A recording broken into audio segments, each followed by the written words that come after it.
Olá, a paz, um prazer estar falando com você nesse momento através desse canal do YouTube que foi criado com o objetivo de compartilhar um pouco do que a Palavra de Deus tem a nos dizer, tem a nos ensinar, especialmente nesses tempos que estamos vivendo, tão difíceis, tão conturbados, tão complicados.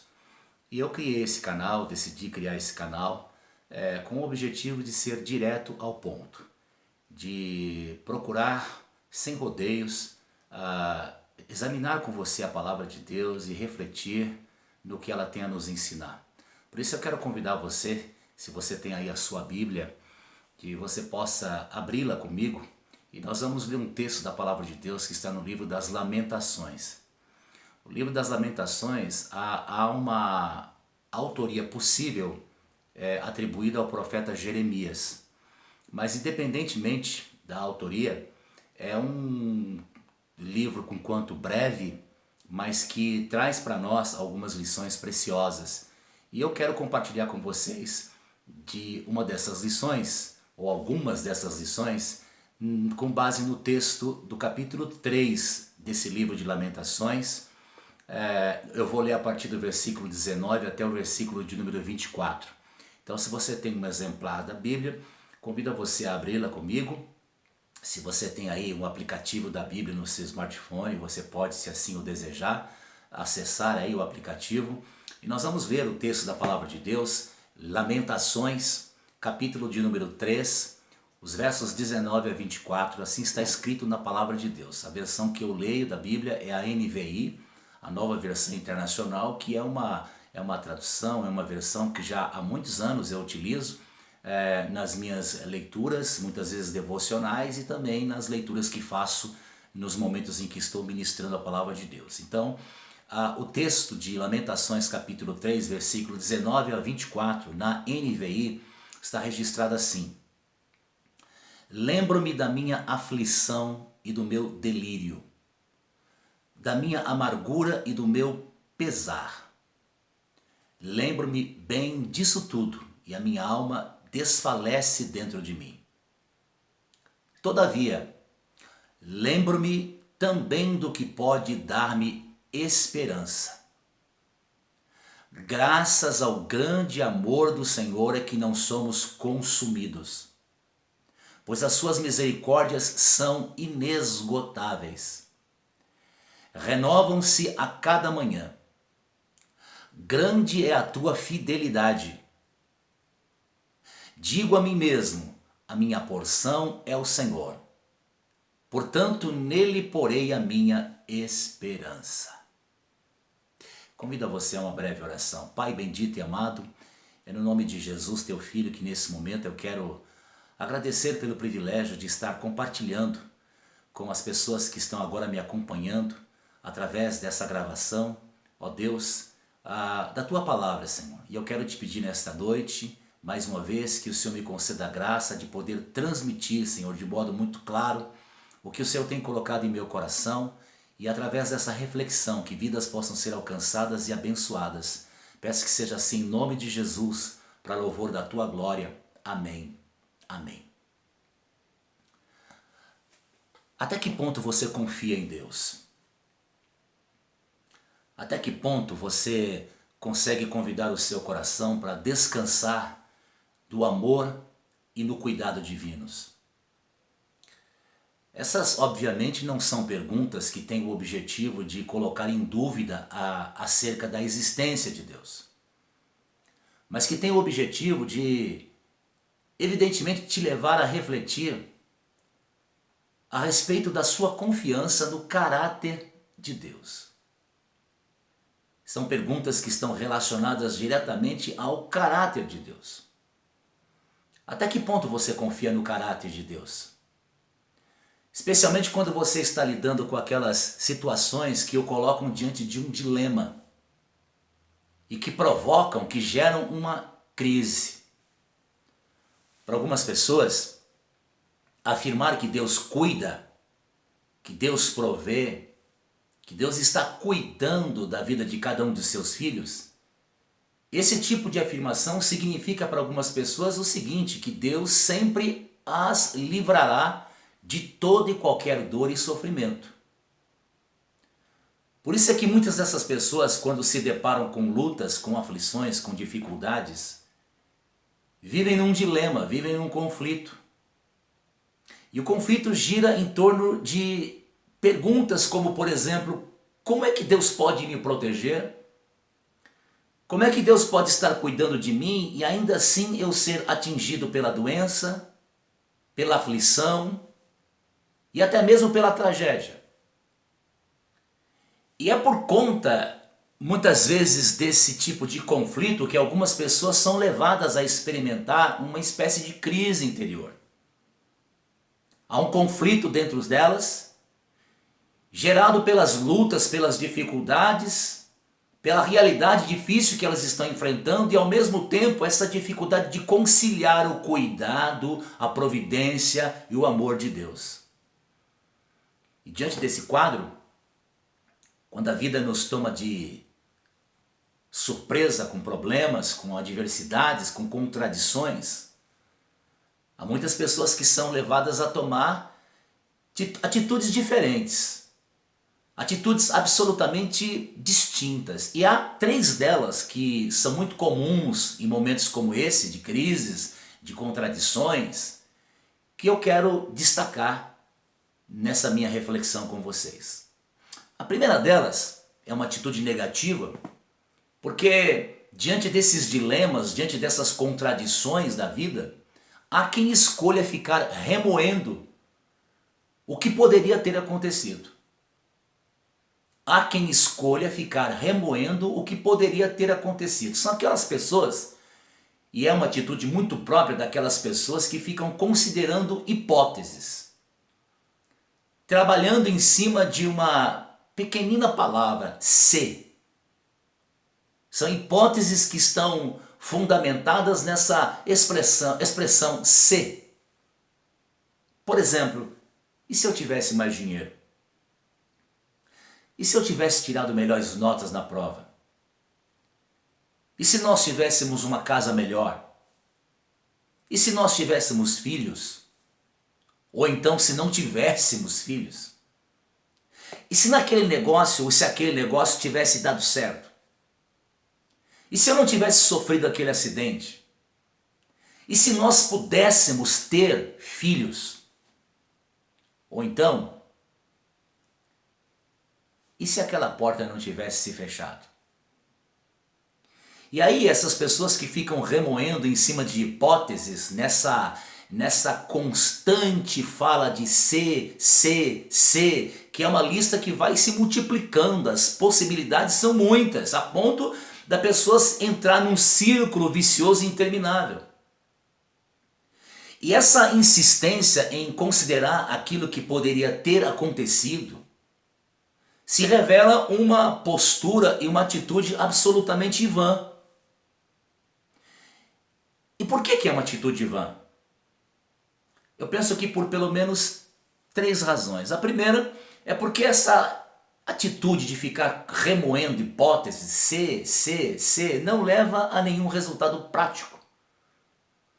Porque além de ser uma perda de tempo, faz com que a pessoa fique patinando e não vá a lugar nenhum e acaba desperdiçando oportunidades preciosas que muitas vezes passam diante delas e elas não percebem justamente porque estão presas a esse círculo vicioso interminável do se, enfim, considerando aquilo que poderia ter acontecido. Segundo lugar, essa atitude de ficar remoendo em cima de hipóteses, ela se mostra vã porque nós não temos conhecimento de todos os fatos. Então, para você que está dizendo o seguinte, olha, se aquela porta não tivesse sido fechada, a minha vida seria melhor, eu pergunto o seguinte, será? Você tem certeza disso? Pode ser o contrário. Pode ser que se aquela porta tivesse se mantido aberta, sua vida seria destruída. Terceiro lugar, eu penso que essa atitude de ficar remoendo em cima de hipóteses é vã, porque ela acaba nos colocando numa teia destrutiva. Ficar nessa atitude de imaginar o que poderia ter acontecido pode nos colocar dentro de uma teia perigosa, que leva à desconfiança, que leva ao ressentimento, que leva à amargura e, por que não dizer, à incredulidade. Portanto, é uma teia destrutiva.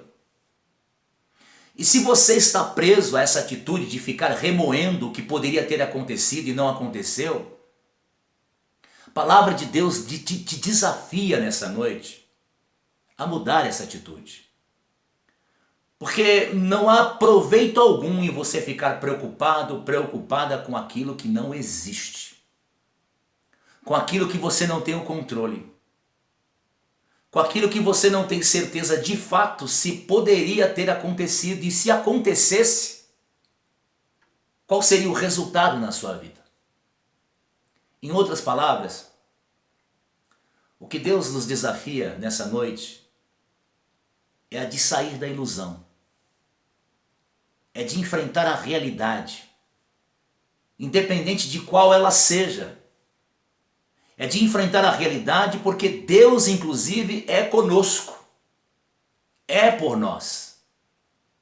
Mas há uma segunda atitude que também é negativa, que as pessoas tomam diante das lutas, dos conflitos e das contradições da vida, é porque há pessoas que escolhem a passividade. Há quem escolha a atitude a postura da passividade, que é justamente aquela postura do conformismo, da imobilidade, do cruzar de braços. Esta atitude própria de quem entrega os pontos, desiste antes de lutar. Essa atitude própria de quem diz, deixa estar para ver no que vai dar. É verdade que, conforme diz o conhecido ditado, não adianta ficar chorando pelo leite derramado. O que aconteceu, o que foi feito, feito está. Mas também é verdade que ninguém precisa entregar os pontos e ficar com aquela atitude de ficar lamentando, murmurando, lambendo as próprias feridas numa atitude de autocomiseração. Por isso, francamente, eu não concordo com aquele ditado que diz que o que não tem remédio, remediado está. É verdade que nós não podemos mudar o passado. Nós não podemos alterar o passado. Mas nós podemos ressignificar o nosso passado. Nós podemos hoje dar um outro significado ao que um dia nos aconteceu. E o que eu creio que Deus deseja nos falar através dessa palavra é que mesmo diante das contradições, mesmo diante dos acontecimentos inesperados, os quais nós não temos o controle nesta vida, Deus espera ver em nós uma atitude proativa. Uma atitude de quem, diante daquilo que ocorreu, ao invés de assumir uma atitude de passividade, de cruzar os braços, diz o seguinte, já que isso me aconteceu, de que forma eu posso hoje, agora, trabalhar a fim de crescer diante dessa situação? Porque por mais difícil que seja a luta, por mais difícil e complicada que seja a crise, nós podemos escolher, sim, em Deus e com Deus, crescer diante das adversidades.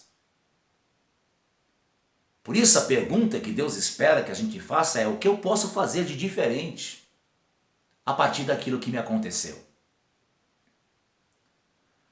Porque quando a gente se entrega à passividade, quando a gente desiste de lutar, quando a gente assume uma postura covarde perante a vida, de simplesmente entregar os pontos e dizer o seguinte, olha, deixa estar para ver no que vai dar, frequentemente o que acontece é que nós começamos a inverter aquilo que Deus deseja fazer em nossa vida.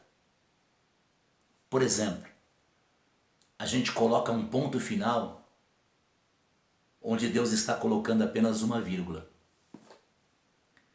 E muitas vezes isso ocorre quando nós interpretamos o silêncio de Deus. Quando nós olhamos para uma realidade difícil que está acontecendo em nossa vida e nós já oramos, já choramos, já lamentamos diante de Deus e nós não obtivemos resposta, há um silêncio de Deus.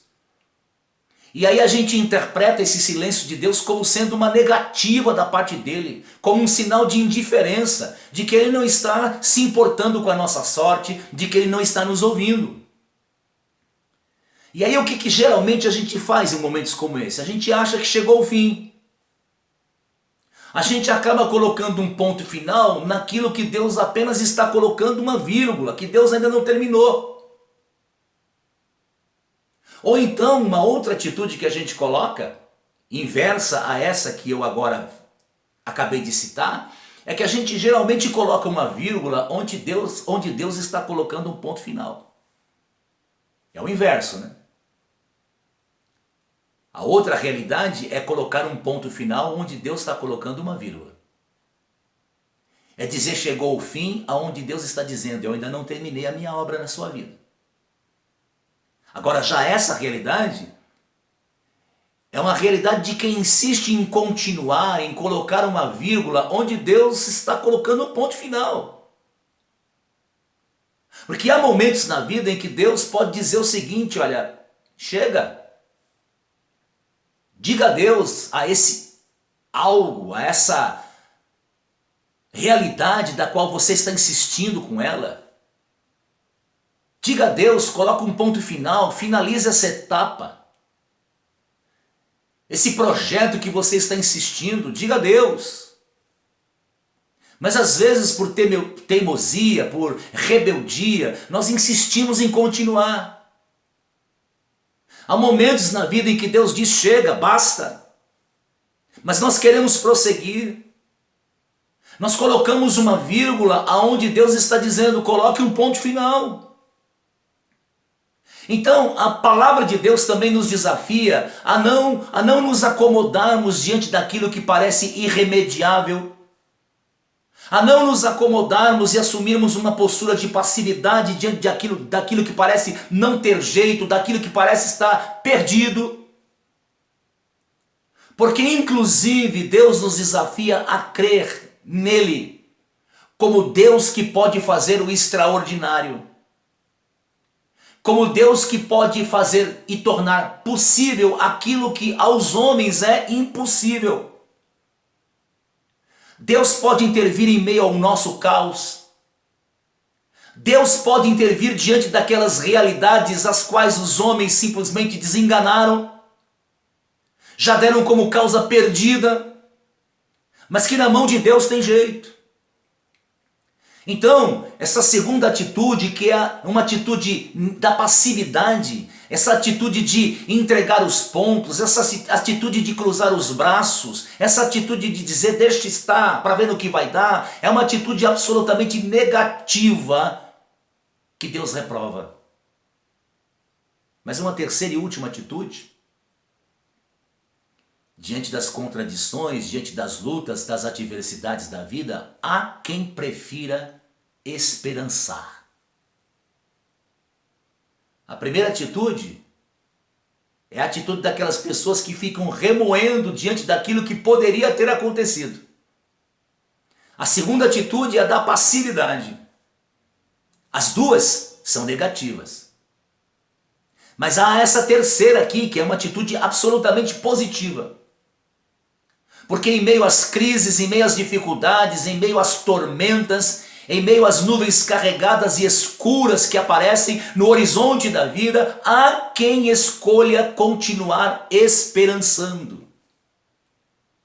E essa foi a atitude do profeta Jeremias diante da crise que se instalou.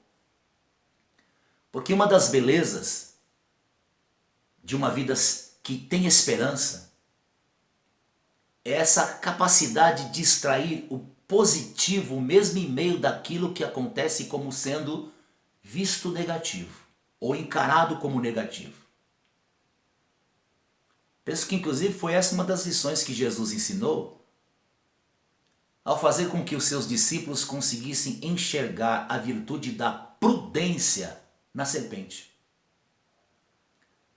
A serpente, por exemplo, que é vista lá no livro de Gênesis, na Bíblia, com símbolo de algo maligno, como símbolo de algo absolutamente negativo.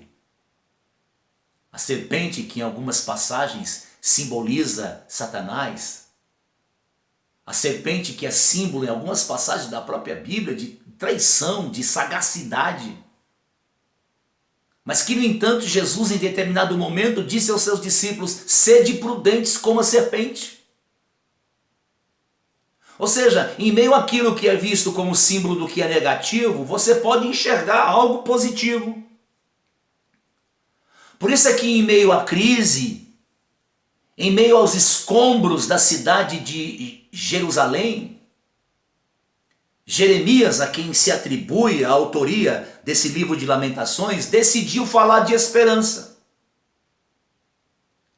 O profeta aqui, ou o servo de Deus aqui nesse livro de Lamentações, convidou o seu coração a lembrar aquilo que poderia lhe trazer esperança. E essa atitude é a atitude de alguém que escolhe esperançar. É uma atitude de alguém que escolhe lembrar dos feitos de Deus. E é uma bênção quando nós podemos relembrar como Deus agiu em nossa vida no passado. Essa é a atitude que Deus espera ver em nós. A atitude de esperança que nos leva a dar resposta de fé, mesmo em meio ao caos. Por isso, eu creio que através dessa reflexão, Deus está hoje nos lembrando que se Ele foi fiel no passado, Ele não deixará de ser fiel agora e no futuro. Quando nós olhamos para o passado, nós podemos ver a fidelidade de Deus, o cuidado desse Deus que até aqui nos ajudou, que nos trouxe até aqui. Se você é um cristão, se você é uma pessoa que tem fé em Deus, se você é um servo de Deus, uma serva de Deus, tente se lembrar se alguma vez Deus te abandonou. Tente se lembrar se alguma vez Deus te desamparou. Tente se lembrar e você não vai conseguir. Agora veja, tente se lembrar das vezes em que você caiu e pensou que chegou o fim e Deus te levantou. Tente se lembrar das vezes que Deus te socorreu. Tente se lembrar das vezes em que você recebeu o consolo de Deus. Como diz aquela conhecida letra de uma antiga música, em que o autor diz: conta as bênçãos, conta quantas são, recebidas da divina mão. Uma a uma dize-as de uma vez, e hás de ver surpreso quanto Deus já fez. Eu quero concluir essa breve reflexão dizendo o seguinte: quando lutas chegarem à sua vida, quando sofrimentos e contradições cercarem você, lembre-se de que Deus é fiel, de que você pode confiar nele. E se esses sofrimentos permanecerem, é importante você lembrar de fazer a coisa certa, de tomar a atitude certa. Refugie-se em Deus, descanse nele. Quando o resultado do exame médico chegar e esse exame for desfavorável, não for bom, lembre-se, Deus é fiel. Quando você ler aquele bilhete, ou mesmo aquele e-mail, trazendo uma notícia ruim, que vai te deixar para baixo, quando você receber aquela notícia da traição de alguém que você tanto confiava, lembre-se, Deus é fiel. Quando você ouvir os piores tipos de notícias, lembre-se, Deus ainda é fiel. E embora eu e você sejamos tentados a pensar ao contrário, diante das circunstâncias contrárias da vida, Deus não nos abandonou. Por isso nós podemos continuar respondendo com esperança. Por isso nós podemos escolher esperançar, como disse o profeta, como disse o servo de Deus.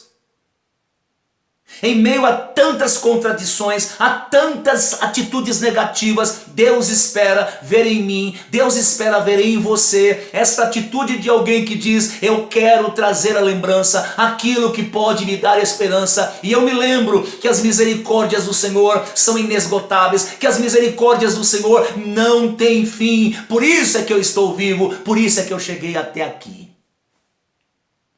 Rejeite a atitude vã de ficar remoendo sobre aquilo que poderia ter acontecido. Rejeite a atitude negativa da passividade. Escolha ter uma atitude de esperança. Escolha esperançar. O mundo espera encontrar na vida de gente que diz que crê em Deus e confia nele esta atitude. A atitude de gente que olha muitas vezes para o clima e para o cenário de desesperança e de caos. E diz o seguinte: todavia, eu quero me lembrar daquilo que pode me dar esperança. As misericórdias do Senhor. As misericórdias de Deus são a causa de não termos sido consumidos. Se você crê em Deus, esse é o desafio que Deus lhe faz nessa noite. Continua esperançando. Continua respondendo com esperança. Você está disposto? Você está disposta? Então ore comigo assim. Deus nosso Pai, Pai nosso que está nos céus, santo é o teu nome. Pai de nosso Senhor e Salvador Jesus Cristo, eu creio no teu poder. Eu creio que tu és fiel. Eu creio que tu estás comigo. Eu creio que tu não me desampara. E por isso, Senhor, mesmo em meio a esse cenário desolador, mesmo em meio a esse cenário de medo, mesmo de pânico, que tem tomado conta de muitas pessoas nesse tempo de pandemia, nesse tempo de desesperança, que tem tomado conta do coração de muitas pessoas. Dá-me graça, Senhor. Auxilia-me com o auxílio do teu Espírito, para que eu possa continuar respondendo na vida e para a vida com esperança. Porque eu também, como teu servo do passado, quero trazer à memória aquilo que pode me dar esperança. E eu sei que as suas misericórdias são a razão de eu estar em pé. Ore assim, em nome de Jesus. Que Deus te abençoe. Que Deus continue resplandecendo o teu rosto sobre você. Que Deus te dê a paz. Em nome de Jesus. Amém.